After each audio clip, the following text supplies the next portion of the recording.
El hombre primitivo, antes de llegar a ser lo que somos, también se sometió a las presiones de la selección natural y su historia se empezó a conformar a partir de tres principales disciplinas. La paleontología, que contribuyendo con la recolección de evidencias fósiles fue armando el rompecabezas de la evolución biológica del hombre. La antropología, que recrea su desarrollo social a partir de utensilios artesanales y otros vestigios. Por último, la arqueología que a partir de ruinas complementó el desarrollo urbano, social y tecnológico. Comúnmente cualquiera de estos hallazgos no está aislado y en su conjunto confeccionan la historia evolutiva del hombre, complementándose una a la otra, para describir en el tiempo el desarrollo y permanencia de las culturas, sus hábitos, costumbres, desarrollo social, artesanal y tecnológico. Con el aporte científico y tecnológico, la postura figurativa fue cambiando y los tabúes, paradigmas y atributos a deidades, se fueron rompiendo, en la medida en que se identificaban los fenómenos y las leyes de la naturaleza. Escudriñando en la historia, podemos comprender cómo fue que heredamos el lodo de esos barros. Cómo poder hablar de sexualidad ignorando el Génesis, Levítico, Romanos, Primera de Corintios y Primera de Timoteo, que hacen alusión a la prohibida homosexualidad, incluyendo la depravada sexualidad en el Génesis y la tendenciosa manipulación levítica persistente hasta nuestros días. Pepe Rodríguez, en su libro Mentiras fundamentales de la Iglesia Católica, describe cómo el Dios de la Iglesia Católica de nuestros días fue el resultado de la amalgama de dos corrientes religiosas. La yavista, que la integraban a aquellos que rendían culto a Yahvé de Judá, y la eloísta de aquellos que adoraban a Elohim de Israel. A pesar de sus diferencias, ambas compartían la idea de un Dios misericordioso y clemente. Además de los yavistas y los eloístas, se distinguen dos grupos más, los deuteronomistas y el sacerdotal. Para fines prácticos, solo se hará mención a cómo los sacerdotales se caracterizaron por no emplear los atributos de Dios que compartían los yavistas y los eloístas. La contribución de los sacerdotales fue el establecimiento de la reglamentación por medio de la cual se obtendría el perdón.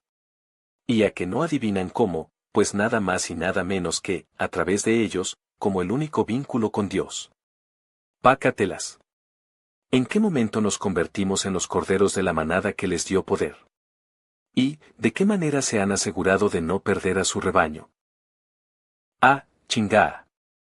Y donde quedaron Jeremías 23:16, Hebreos 1:2, Romanos 8:14, Isaías 42:9, Apocalipsis 22:18, Timoteo 2:5, Efesios 2:20 y 4:11. Charlatanería, señores. No más profetas, ni intermediarios y a pesar de ello, el fanatismo disfrazado de fe presente. ¿Por qué fanatismo? Porque la fe obliga a conocer y acatar las escrituras, no lo que te dice el párroco u otro clérigo del rango que sea, y mucho menos es una invitación al desmadre de festivos rituales. Predican amor con violencia, juzgando, condenando, marginando, etiquetando e incluso llegando a la agresión física. Pero en fin, los perros abren los ojos a los 14 días, hay otros que nunca. Pasar del siglo XX al XXI, bastó transcurriera un segundo, así que solo como referencia de fecha y no por pisar el umbral del siglo XXI, las cosas deberían cambiar de tajo. Hoy día podemos ver la gran cantidad de creyentes que no solo idolatran imágenes, sino también al clero. Dejando un poco de lado, tan solo un poco de lado el grado de ignorancia actual, ¿se han imaginado de qué tamaño sería el fanatismo de hace más de 2000 años? Redundará en ventaja de toda la Iglesia y de vuestro imperio el que en todo el orbe no prevalezca más que un solo Dios, una sola fe, un único misterio para la salvación del hombre y una sola confesión. ¿Redundará en ventaja? Será por eso que el miedo a la condena sigue siendo negocio. Pero si un hombre muere, ahí termina todo. No, hay que hacerlo extensivo para después de la muerte.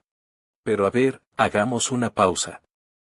Como ya se mencionó en un episodio anterior, la concepción del tiempo de vida era cíclico, o sea que todos reencarnaban, pero si todos lo hacían quitaba potestad al milagro de la resurrección, así que resultó más conveniente hacerlo unidireccional, de tal forma que el único con poder sobre la vida y la muerte capaz de resucitar fuera el Mesías.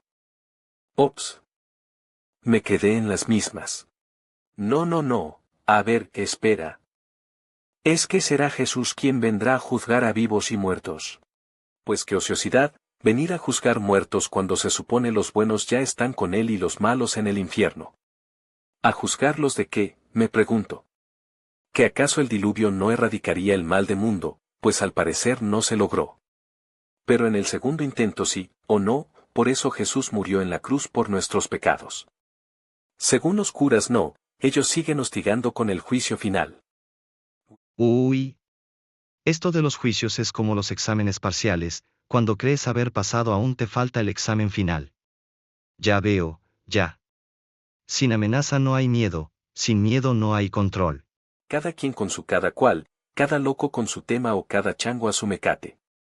Sigamos el camino hacia el establecimiento de las normas levíticas y nuestro heredado pasado. ¿Por qué es tan importante el Levítico?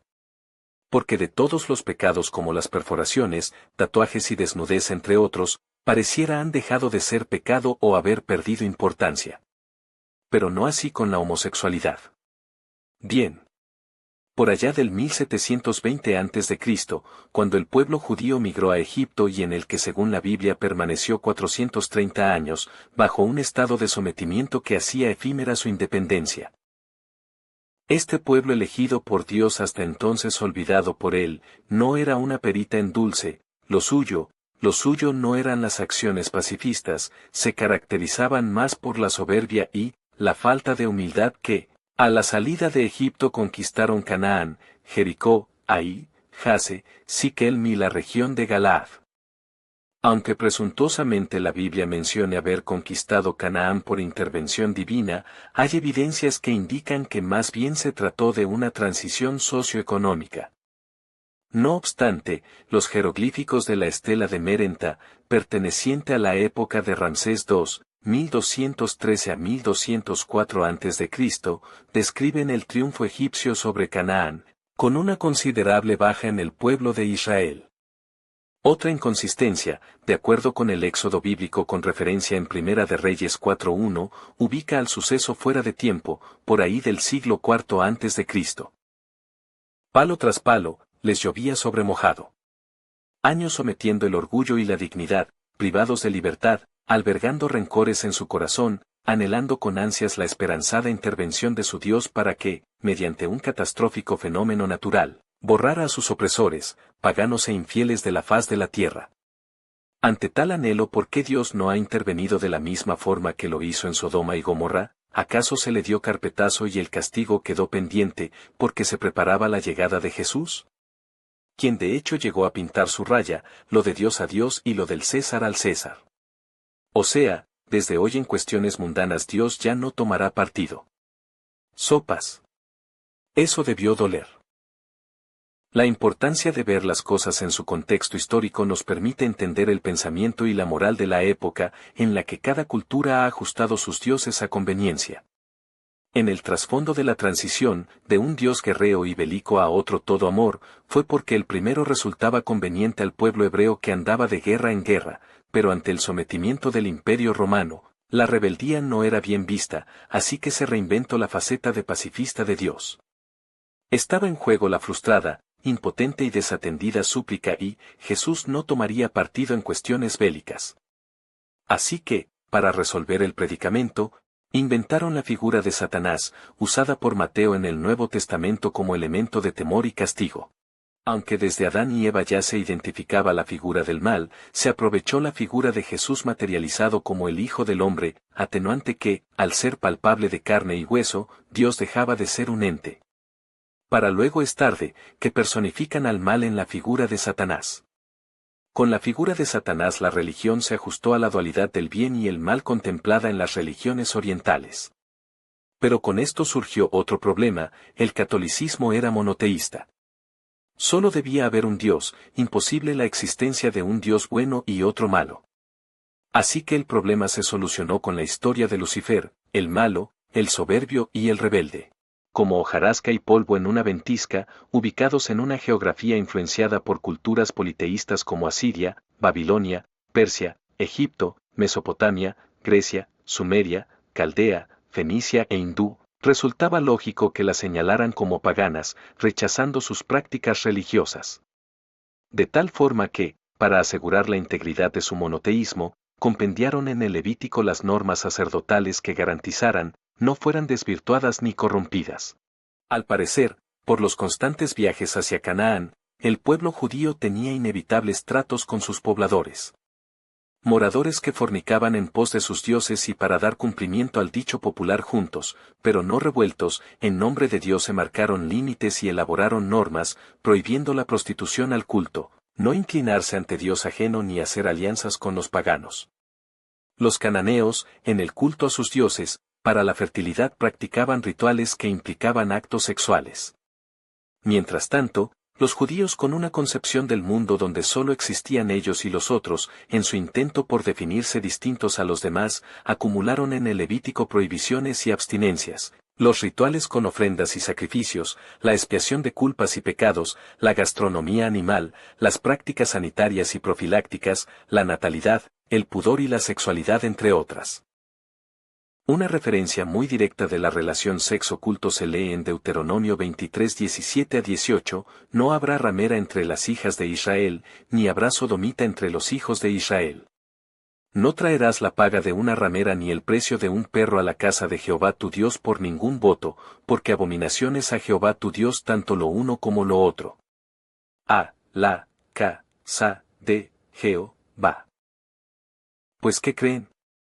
Sorprendentemente en el Código de Santidad de Levítico, 18:22 y 20:13, libro dedicado al ejercicio sacerdotal, es donde se lee, no te echarás con varón como con mujer, es abominación. Y cualquiera que tuviere ayuntamiento con varón como con mujer abominación hicieron, entre ambos han de ser muertos, sobre ellos será su sangre. Madre Santa. Ay de aquellos clérigos pedófilos. ¿Y si me echo con varón como varón? ¿Ahí no aplica? ¿Por qué ha de ser como mujer, si el homosexual, aunque lo sufra, no niega su género ni su sexualidad?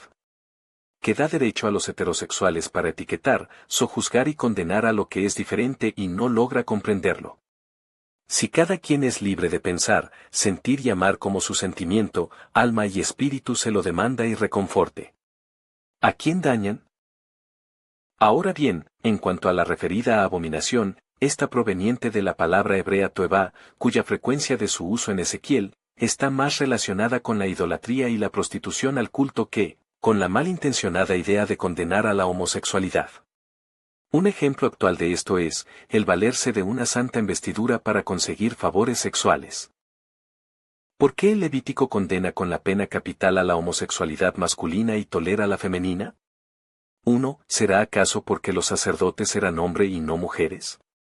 2. Por una exaltada dignidad androcentrista, atribuida a la fuerza reproductiva que hacía intolerante los actos homosexuales aunado al devaluado valor femenino. 3. Que la fecundidad estaba sobrevalorada, por las precarias condiciones en las que vivían. 4. O simplemente por no ser iguales a los paganos. Por estar contenido en el Antiguo Testamento y dedicado a los rituales sacerdotales, no es extraño que el origen del Levítico se relacione con una versión del Tantramaituna o rito del amor heredada de la India. Marcando la diferencia de culto, sobre todo, contrastando las discrepancias con las costumbres egipcia y cananea, considerando que realizaban actos homosexuales con los vencidos en combate y la maldición de Noé, ya que su descendencia formaría la tribu de Canaán. En el próximo episodio veremos al primer homofóbico bíblico.